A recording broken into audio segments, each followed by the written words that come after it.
So when you took this gig, they told you they were going to spend, what, $500 million on players someday, right? Is that how it worked? It was never told to me, but Ken Kendrick, our owner, and Derek Hall, our CEO, they really went for it this year. So we were blessed to get Zack, and hopefully we'll produce. Yeah, you go back and how quickly the year changes. All of a sudden, you have Greinke and Shelby Miller. You have a guy like Ruby De La Rosa, who's a 1 or a 2. Last year, all of a sudden, he's down in a depth chart at a 3 or 4. Deep staff. It makes us a lot better. As you guys know, the more starters you have that go deeper in games makes our bullpen better, and that was a big problem last year, just overuse. So hopefully with Zack and Shelby and putting Corbin in the 3-hole, I mean he would be our number 1 this year, and he pitches like a number 1, so that's great.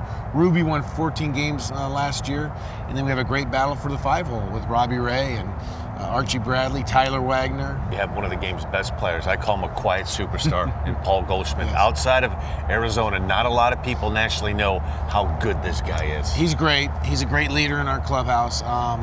He talks a lot more, I think, with the group than people think. You know, he goes about his game the way you're supposed to. Everything he does is a model for our group. And I said it when I played with Kirby Puckett. The way he played the game, it forced all 25 on the roster to play hard.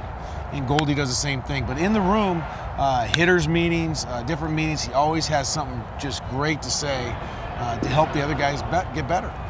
Tony La Russa walking around with a smile on his face these days? Does he ever do that? He smiles. He has a good time. He's enjoying his role now. He is so special for me, a mentor.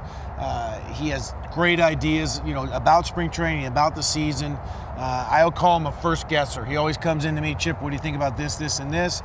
And we'll talk about it. Maybe it's one of the 3 we go with, but he never second guesses. If something happens in a game, if something happens in a workout, he'll never say, hey, why didn't we do it this way?